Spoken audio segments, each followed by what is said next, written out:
Hello, this is Chef John from foodwishes.com with asparagus and ham quiche bites. That's right, I know three things for sure. It's asparagus season, and combining asparagus, ham, and cheese is always a great idea. And maybe most importantly, I know that people love miniaturized food. Oh yeah, small food is big right now. And to get started, we will prep the star of the show, some beautiful fresh spring asparagus. And for this recipe, we only want the tender parts. And there's a trick people say you can do, where you grab the bottom of the spear and bend it. And they say it will break where the tender part stops and the tough part begins. But I do not find that very accurate. Okay, it broke there, but that part is still tender. So I have what I think is a better technique, which I call the let's make asparagus soup tomorrow method. And what I do is simply cut the spears in half, knowing that that entire top section is going to be tender and perfect for this. And then I'll simply save the bottom halves and use that to make a beautiful cream of asparagus soup. And yes, we have a great video for that. And then once cut, we'll take our tender top halves and we will carefully transfer that into some boiling well-salted water. And we are only going to blanch this very briefly. Okay, we're basically just locking in that beautiful green color and just taking off that raw bitter edge. So once that's in the water, what I'll do is simply wait for it to come back to the boil, which is probably only going to take like a minute. And once it does come back to the boil, we can grab a bowl of cold water and we'll use our strainer to fish out that asparagus and transfer it in. And yes, you can use ice water, as all the cookbooks and culinary instructors will tell you to. But as I like to say, let's save the ice for the cocktails. And just some cold tap water will work perfectly here.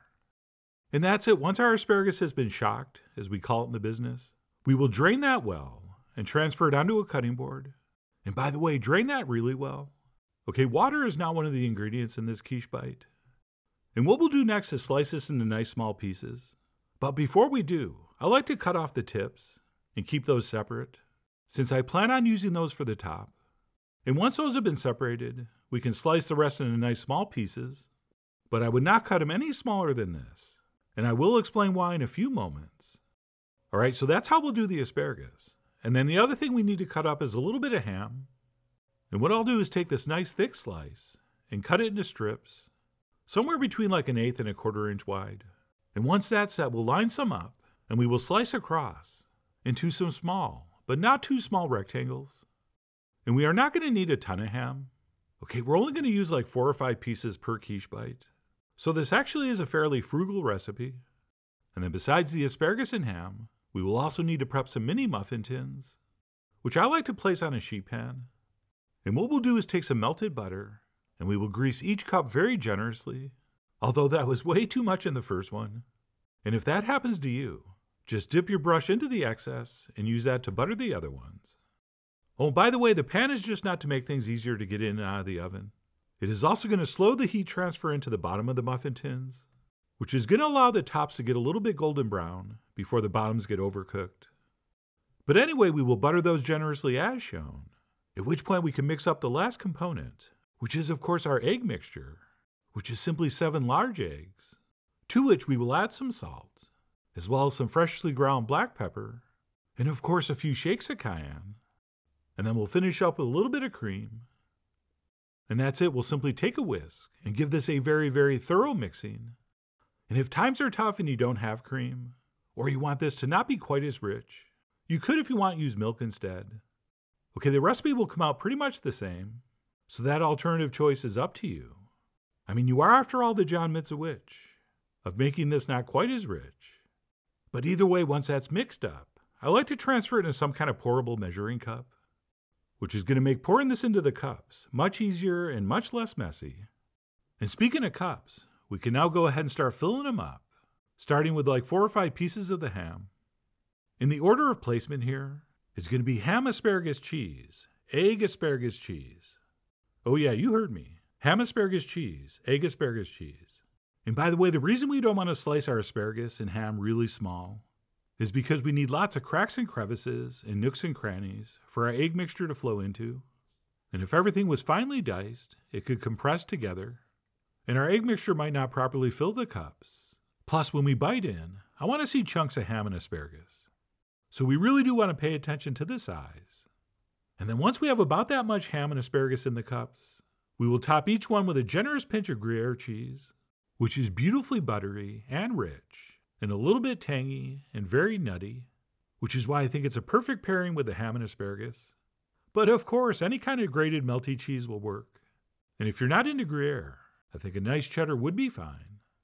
And that's it. We will take our egg mixture and we'll start filling these up. And since we did transfer it into a measuring cup like this, we are able to do some nice precise pouring. Oh, and if the egg mixture's been sitting around for a while, make sure you take a fork and give it a good mix, since that black pepper is going to settle to the bottom. And yes, we really do want to fill these all the way to the top, or at least like 97% of the way. Oh, and if you have a little bit of extra left over, just fry it up and have a little omelet bite. Oh yeah, that's called a chef snack. It's one of the fringe benefits of cooking. And that's it. Once those are egged, we can top them with our asparagus tips. And what you're watching here is me deciding whether to put one on or two on. And then if I'm going to put two on, which direction should they go? And I eventually decided on putting two on each, and also deciding it didn't matter which direction they went. Oh, and speaking of chef snacks, be careful not to snack on too many of those delicious tips while you're working. Since I thought I had plenty, so I was popping a few here and there. Except at this point I realized I didn't have enough tips, so I had to fill in the spots with a few leftover small pieces. I know that was very unprofessional of me, but man, those tips were delicious, so I regret nothing. And that's it. Once our tops have been tipped, we'll take another pinch of cheese and top each one.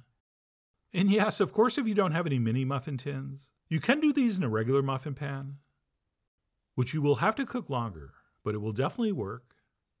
And that's it. I'm going to finish up by sprinkling a little bit of cayenne over the tops, since we are not going to cook these very long, and the tops are not going to have a lot of time to get golden brown. So besides adding a little bit of spice, the cayenne's going to make the tops look even nicer.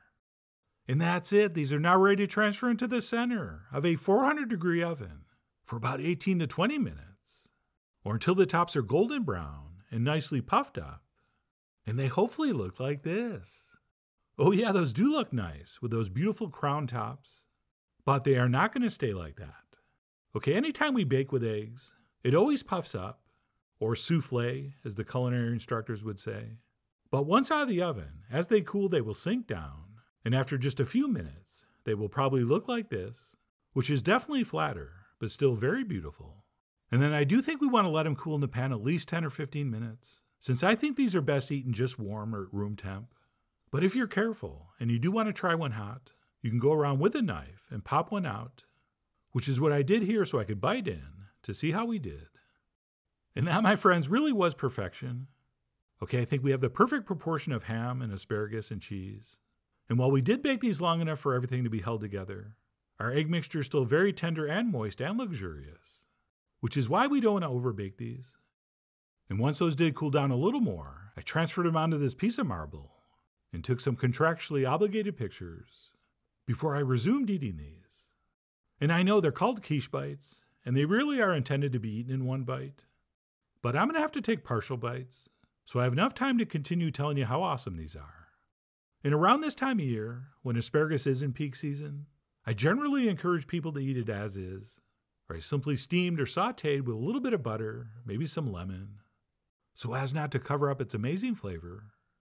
But every once in a while, it's nice to use the asparagus as an ingredient, especially, like I said, when you pair it with ham and cheese and something like this.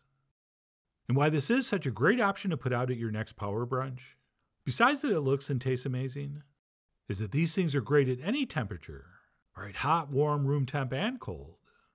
In fact, I said I like these best a little bit warm or at room temp, but actually, now that I think about it, I might like these best cold.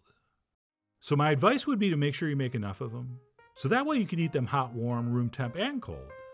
But no matter what temperature you enjoy these at, when beautiful young sweet asparagus is in season, I cannot think of a better or smaller way to enjoy it. Which is why I really do hope you give this a try soon. So please follow the links below for the ingredient amounts, a printable written recipe, and much more info as usual. And as always, enjoy.